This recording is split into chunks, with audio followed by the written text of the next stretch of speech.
Assalamualaikum warahmatullahi wabarakatuh. Saya Nurul Mawaddah dari kelompok 10. Baiklah, di sini saya akan menjelaskan mengenai pengendalian internal terhadap kas. Langsung saja, yang pertama ada pengertian pengendalian internal atas kas. Dalam teori akuntansi dan organisasi, pengendalian intern atau kontrol intern didefinisikan sebagai suatu proses yang dipengaruhi oleh sumber daya manusia dan sistem teknologi informasi yang dirancang untuk membantu organisasi mencapai suatu tujuan atau objektif tertentu. Pengendalian intern merupakan suatu cara untuk mengarahkan, mengawasi, dan mengukur sumber daya suatu organisasi. Selanjutnya ada fungsi dan tujuan pengendalian internal atas kas. Yang pertama, adanya pemisahan tugas. Tindakan pengendalian internal atas kas dengan pemisahan tugas ini harus dilakukan dengan tujuan kas dapat lebih terjaga keamanannya dari segala persengkongkolan. 2. Semua transaksi kas otorisasi dan dicatat dengan tepat.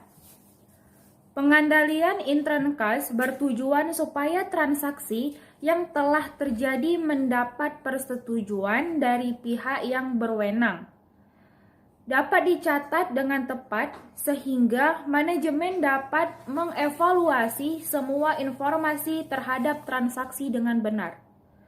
3. Meyakinkan adanya uang kas yang cukup. Dengan uang kas yang cukup, perusahaan dapat menggunakan uang kas tersebut untuk membayar utang yang telah jatuh tempo. Dan apabila terdapat kelebihan uang kas, maka perusahaan dapat menggunakan uang kas yang menganggur tersebut untuk investasi perusahaan. 4. Mencegah hilangnya uang kas akibat kecurangan. Dengan pengendalian intern kas, diharapkan segala penyalahgunaan kas dapat ditekan serendah mungkin. Pengendalian intern yang berfungsi dengan baik dan efektif akan membantu manajemen dalam mengambil keputusan. Selanjutnya ada elemen pengendalian internal. Lingkungan pengendalian perusahaan mencangkup sikap para manajemen dan karyawan terhadap pentingnya pengendalian yang ada di organisasi tersebut. Pengendalian internal. A. Pengendalian ini terdiri dari pengendalian intern dan ekstern. B. Lebih menekankan pada tujuan perusahaan dan menghubungkan pengendalian manajemen untuk mencapai tujuan. C. Meliputi produksi, transportasi, dan riset perusahaan. Selanjutnya ada prosedur pengendalian internal. Yang pertama, penggunaan wewenang secara tepat untuk melakukan suatu kegiatan atau transaksi. Dalam organisasi, setiap transaksi hanya terjadi atas dasar otorisasi dan pejabat yang memiliki wewenang untuk menyetujui terjadinya transaksi tersebut. Oleh karena itu, dalam organisasi harus dibuat sistem yang mengatur pembagian wewenang untuk otorisasi atas pelaksanaannya setiap transaksi. Dengan adanya pembagian wewenang, ini akan mempermudah jika akan dilakukan audit trail. Karena otorisasi membatasi aktivitas transaksi hanya pada orang-orang yang terpilih. Otorisasi mencegah terjadinya penyelewengan transaksi kepada orang lain. 2. Pembagian tugas. Pembagian tugas memisahkan fungsi operasi dan penyimpanan dari fungsi akuntansi atau pencatatan.